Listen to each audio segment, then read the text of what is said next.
Good afternoon, everyone. It's a little bit smaller a crowd than I thought. I guess being the last speaker on the last day does that. You are probably the ones with a lot of gas still left in your tank, so I appreciate you guys coming along.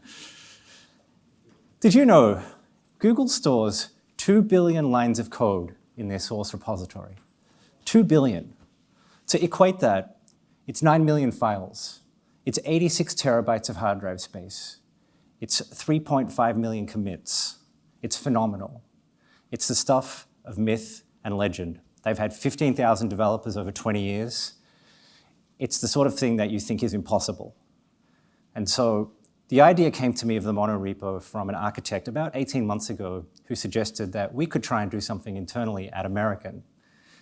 Facebook, Twitter, React, Babel are some of the companies that have adopted this, but they're all software companies and we fly planes. So I took the idea, the technologist in me was giddy, excited, but the reality of it was that this seemed like a massive undertaking, and whether or not we could do it, we didn't know at the time. So it just added to this itch I have in my DevOps scratch, and I'm sure a lot of you guys have itches in your DevOps scratches, and that's why you're here. So the question came out. I've got 3 topics today. I have mainframes, monorepos, and modus operandi. And I can assure you, I could talk about any of these for 30 minutes on their own. But for us, they blended together quite a bit. We had the core, the modus operandi, the Latin for mode of operations. And then on top of that, in our exosphere, we're trying to do DevOps. And then there's so much stuff in between, the subset work of DevOps that you guys have spent the last 3 days working on and understand. For me particularly, the monorepo and the mainframe, they're on polar opposites that need to come together. So just before I get into my talk, a little bit about myself. My name is Phillip Knezevich. I'm Senior Manager of Architecture and Platform Services at American. I've been there for 9 years, almost 10. Originally from Australia. And unlike my compatriot who just walked in, Jennifer, I love coming back to local vernacular. I can drive on the left. I can say Z instead of Z. And when I go to a coffee shop and ask for a biscuit, I don't get this scone-looking thing. I get what they call a cookie. So glad to be here in London. I come from a developer background in the .NET space, but proficient in Java and C. And I love open source. And I don't know, am I the only one here that scratches my head as to how CLI came back into vogue? I mean, let's be honest, there we go. I grew up with fancy GUI tools, progress bars, modal windows and all of this, and suddenly, Homebrew, Node, NPM, Yarn, they're all using CLIs again. And I can tell you internally, our mainframers are chuckling at this because they use 2 colors called the green screen, and they've started that way, and they intend to end that way. So just a little bit about American Airlines. We are the world's largest airline by routes, size, destinations. We're 93 years old, founded April of 1926. We fly to 350 destinations across 50 countries and 5 continents. That's a very vast network. We don't fly to Antarctica, which I wish we did, but we do fly 6,700 flights a day. 6,700, think about that number. We have to take off 6,700 times a day. We have to ensure the paramount in safety, security, and reliability. We have to cater for customers' needs. And as you all know, customers are very different, so their needs are very different. We have to dodge weather, bad weather. We have to land. We have to comply with FAA. That's a lot of moving pieces. So to run an operation like that, we have 130,000 employees, 27,000 flight attendants, and 15,000 pilots. Our fleet size is now over 950 and growing. This is a strategic investment by us. We're investing $25 billion into the airline just to enhance the customer experience of flying a new aircraft. And I can tell you from my own experience, it feels like you're in a new car, minus the new car smell. But it just feels great. It feels fresh being in a new aircraft. And my only plug for American Airlines, I promise, fly with us to see the difference. So cynicism in IT is not a new thing. And these are some of the memes I've collected over time. And just seeing some of these smiling and nodding faces, I'm sure a lot of you have seen these type of memes being socialized around. But primarily underneath them is this underlying message that has come out. And the one that always gets me is time estimates, use them as deadlines, where the poor developers are being asked to estimate on things and they'll be like, well, with a solid requirements document and the infrastructure in play, and I don't get on anything else, maybe 4 months. And then, of course, the PMs and the people that want to know this so they can try and forecast will say, great. And they'll say, they're probably overestimating. It's probably 2 months, right? So that kind of cynicism does tend to come out in memes. So we've identified 5 problems that are happening right now in the IT space, not just at American. I think all of you can relate to these sort of problems.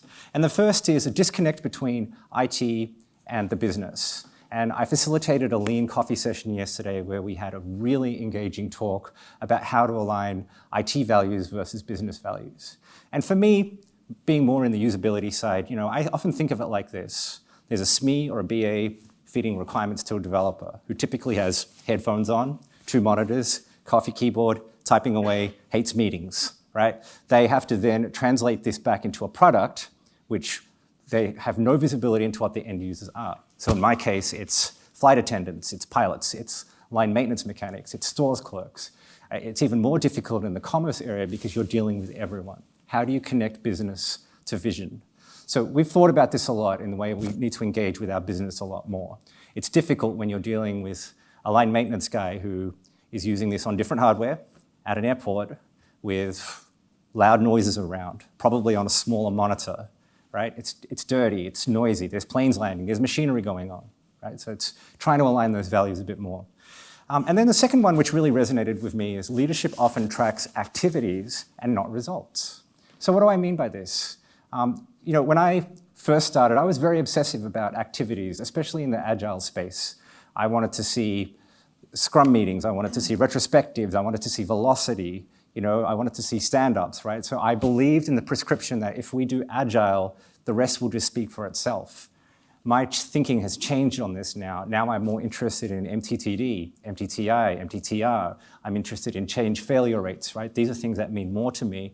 And the reason for this is because DevOps is becoming more cultural. So those activities, like doing a daily stand-up, you may have coders that don't want to stand up at 7 in the morning because they're late-night coders, right? So I think a lot of those cultural stuff, you have to learn to trust your teams to do with it and focus on the metrics around results.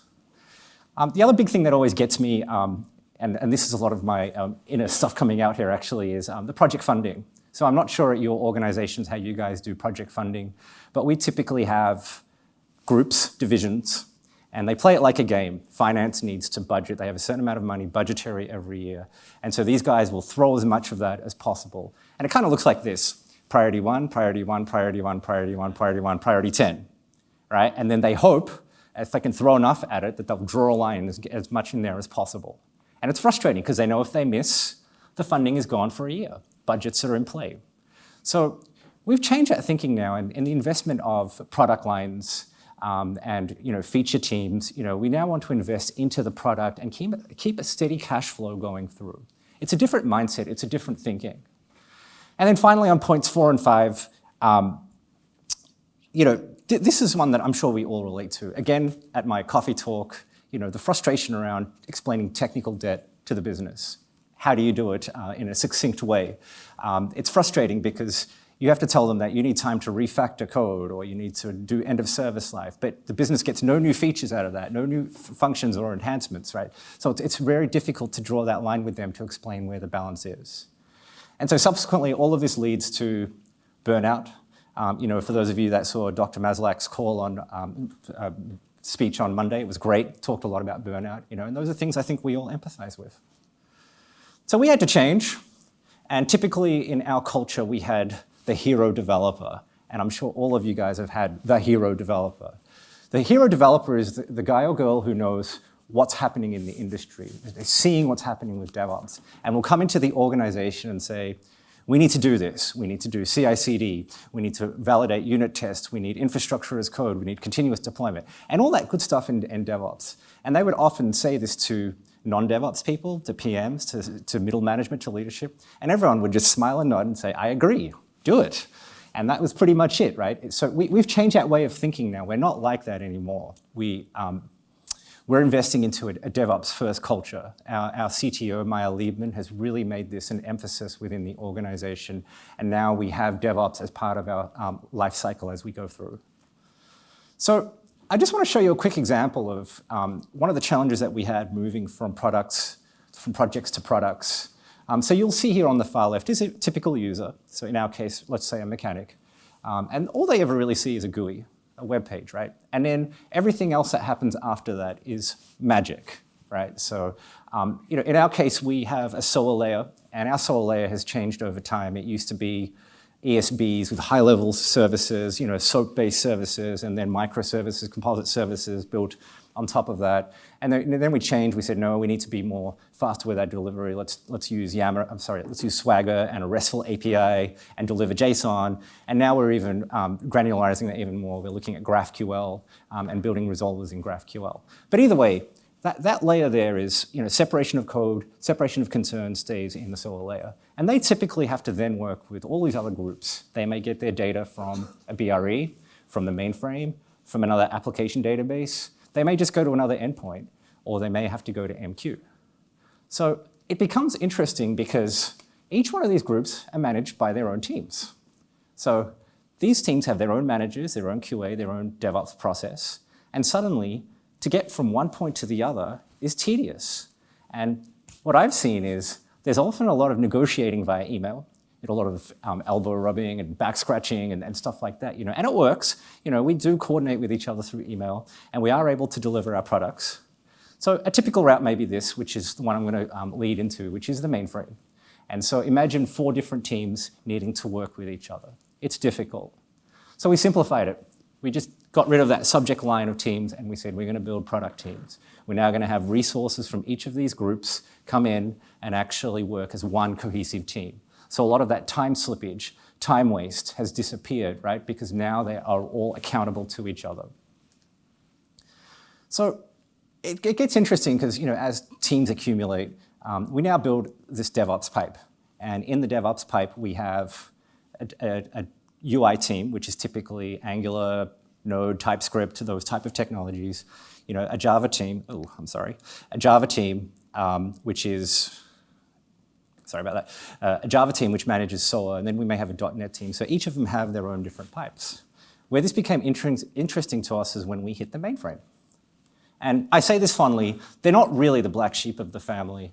It's just very, very difficult to bring the notion of DevOps to developers that have been writing code since the 70s. And now in the last 5 years, we're telling them how to totally transform. It's an interesting experience, because they have a different plethora of knowledge. But we did say, the problem we have is that the mainframe is where the centralized code is, and everything reacts from the mainframe. When the data changes there, it changes this service, which changes this UI, and changes everything else. So our DevOps pipe had to really react off the mainframe. So we decided we're going to DevOpsify our mainframe stack. And kudos to CompuWare. We've worked with them quite a bit on this, and I loved Chris O'Malley's talk on Monday. But we decided we would actually DevOpsify our mainframe. So the first thing you'll see is that we do use ISPW as our source control repository.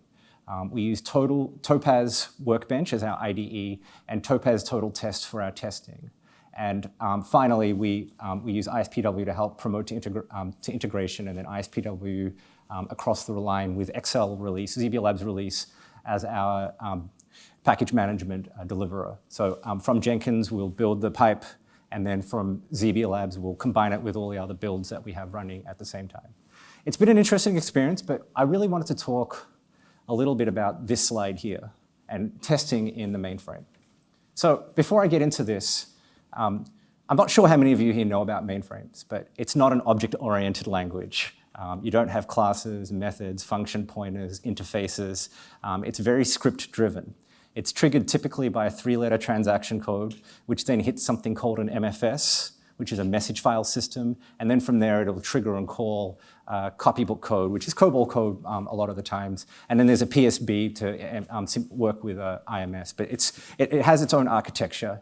And fundamentally, one of the challenges that we've had is that the mainframe is stateless, and it has this annoying thing called a conversational transaction. For those of you, I see a few nods over here. And the conversational transaction can give back many different routes, a lot. So imagine trying to write a unit test for something that has a conversational transaction and has many different outcomes.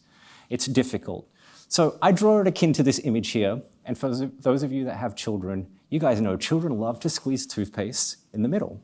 And they'll squeeze at it, and they'll squeeze at it until there's no toothpaste left, and then they assume it's empty, and they throw it in the bin. Drives us nuts, right? Because there's all this toothpaste at the back. So that's how we felt a bit with a lot of the unit testing we were writing. They worked fine in some use cases, but then when we tried to adopt them to other ones, they didn't work. So they assumed that it was done, but there's still all this paste in the tube.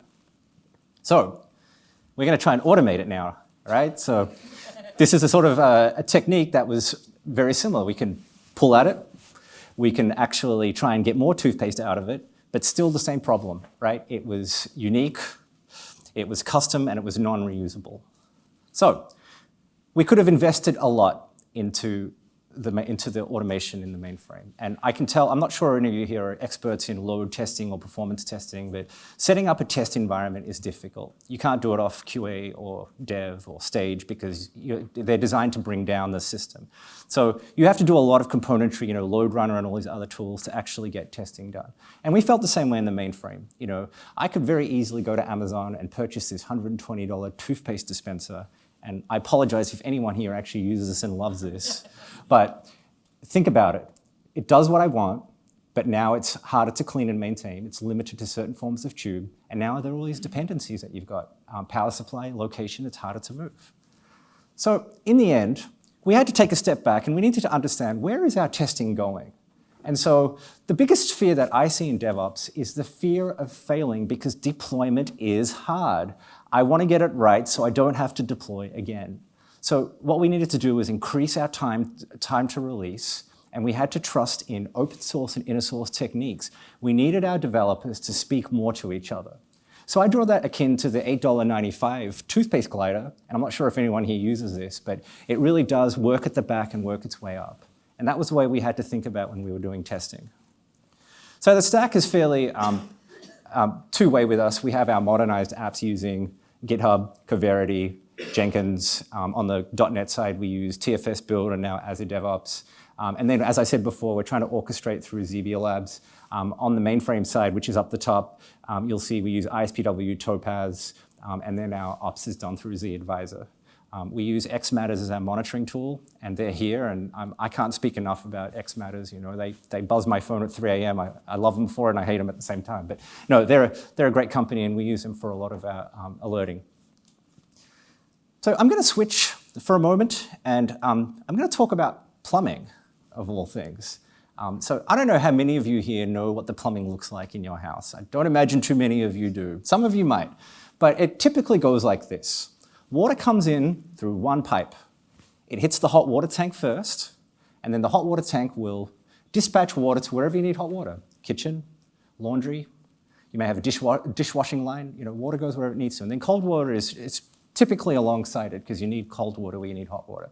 But cold water can dispatch to other places as well, like a fridge line or out into your garden, right? But the point is, water comes in, water does, and then water goes out. And typically, exhaust of the water is one pipe in, one pipe out.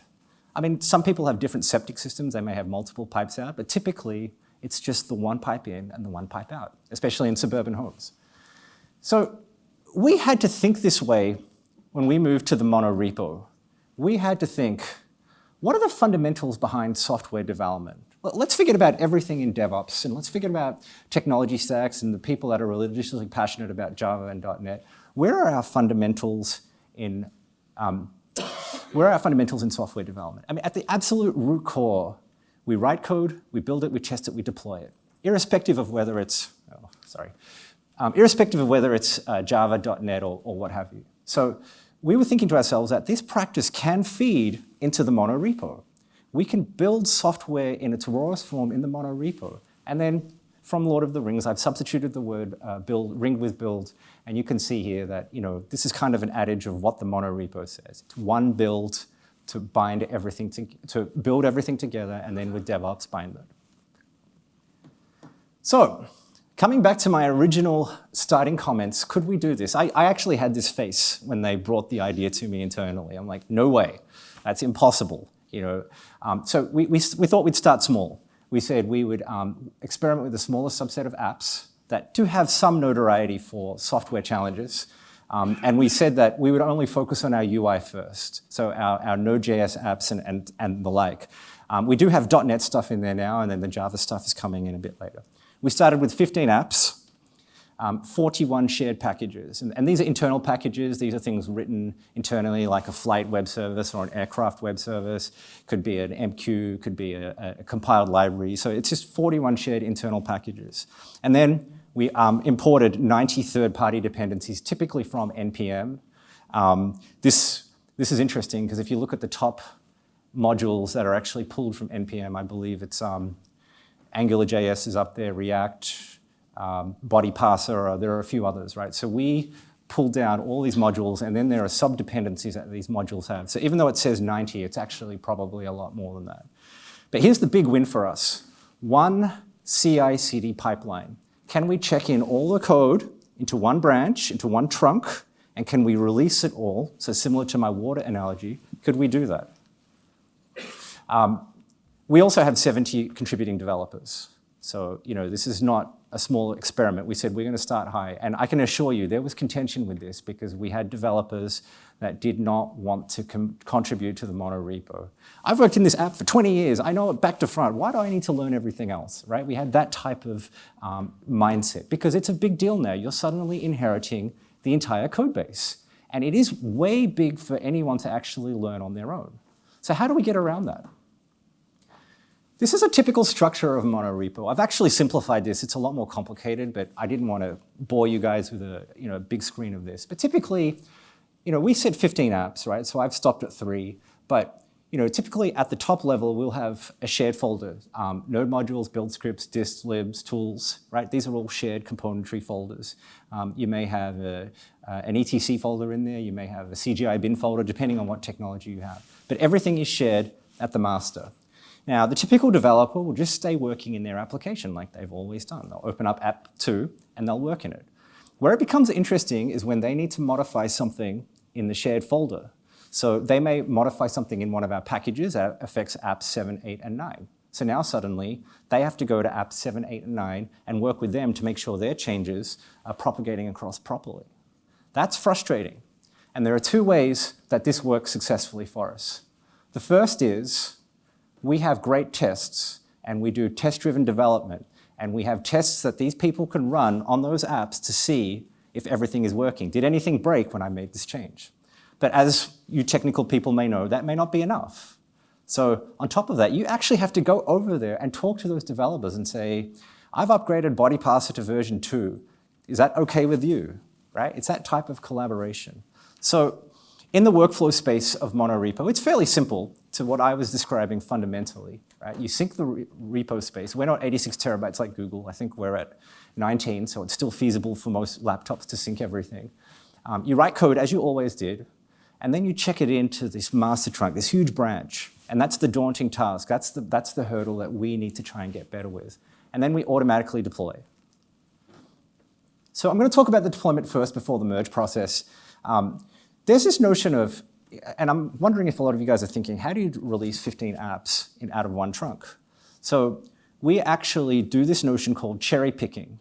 And it's a fancy word. Honestly, all it is a JSON file that has a portfolio of all the files and modules in there, and it knows how to compile them, right? But you cherry pick.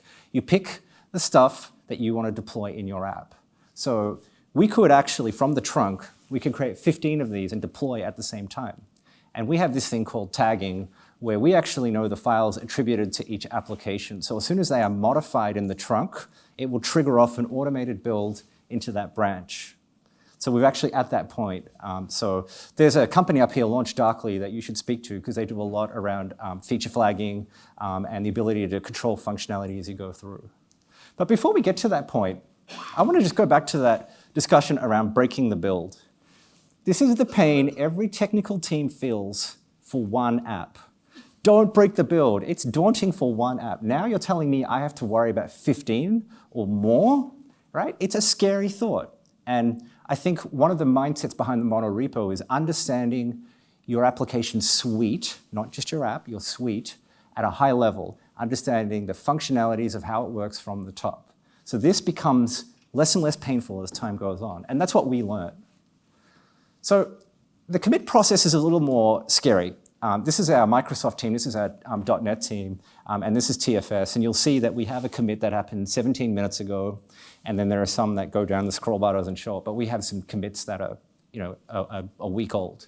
And the scary thing is the longer you leave it out to commit, the more likely that something wrong could happen. But the reason why this is slow is that we spend a lot of time in code review. We spend a lot of time looking at code, especially ones that are changed in the shared componentry. We spend a lot of time analyzing that and trying to figure out how we actually merge this in successfully without breaking anything. So code review is very complete. It goes through code coverage. It reviews test cases. We look at the app. Sometimes we'll drag in our QA teams or our UAT to actually help make sure it works. So it is a bit slow. We would like to speed this up, but we're also very diligent in ensuring that we have that quality as well. So how are our results so far on the monorepo? So there are some fancy numbers here, 330 times faster to deploy multiple applications.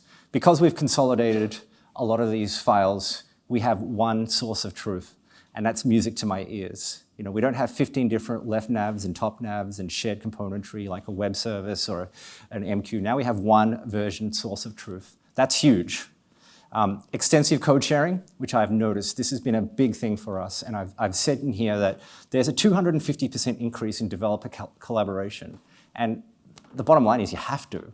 You can't be alone. You have to talk to your comrades to actually say, how does this work, right? So it's kind of a forced, but it's not, because our teams are very happy. They're enjoying that experience of collaborating more with each other. I've seen a dramatic increase in productivity as a result of this.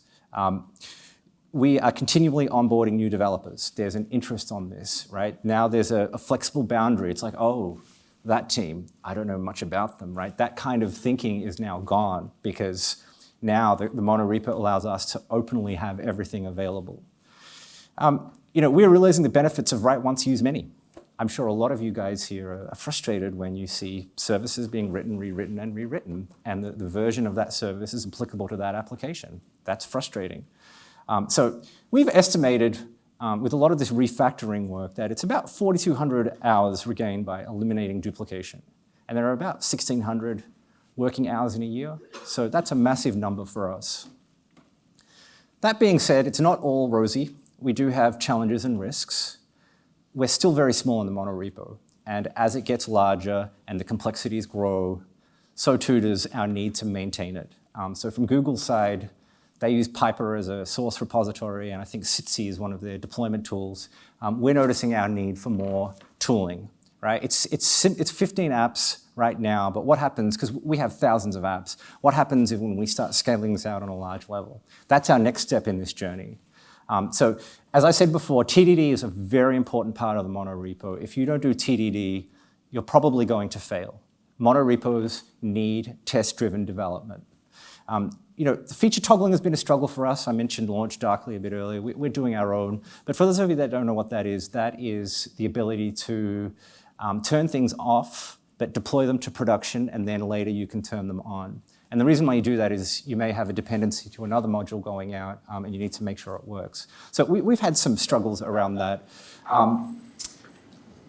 We have a lot of, so to do this, we ended up bringing a consulting group in. Their name is Narwhal, ex-Google developers that worked on the Google monorepo. They've been great, and they have guided us all the way through this, with a lot of the patterns, practices, principles, and stuff like that. Narwhal have been great. But from my perspective, I'd like to cut the cord a bit more and swim a bit more. So we're still very highly dependent on them for questions, and hopefully we'll get better with it as time goes on, because we are new to this. And then the other big thing is that the old polyrepo style of source management is still prevalent for the other 1,000 apps. Right? How do we bring those into the monorepo? If we're going to get serious about this, we need to somehow figure out a way to bring them in. Which brings me to my last question, is could we do this for all of AA, just like the Googles and the Facebooks? I'd like to. I don't know if we can. Okay, it's our next step. It's the questions that we're challenged with, hopefully for 2019, 2020 is, how far do we want this to go? So I think I'm just on time here. So, 3 different topics. Trying to bring the mainframe together, trying to bring Monorepo together, make them build in one harmony, one repo, one pipeline, and to include the mainframe.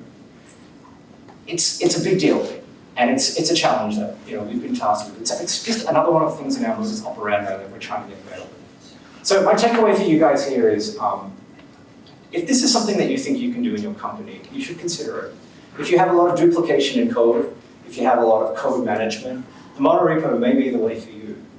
But if you want to do it, you have to build a model of transparency. And collaboration just begins with trust. Right? Let's go back from Dr. Maslak's words around burnout and fear. Right? It's not just in the Monorepo. I'm sure these are words that apply to everything. But definitely something we've noticed in the Monorepo. And with that, I'm out of time. Thank you for your time. And if you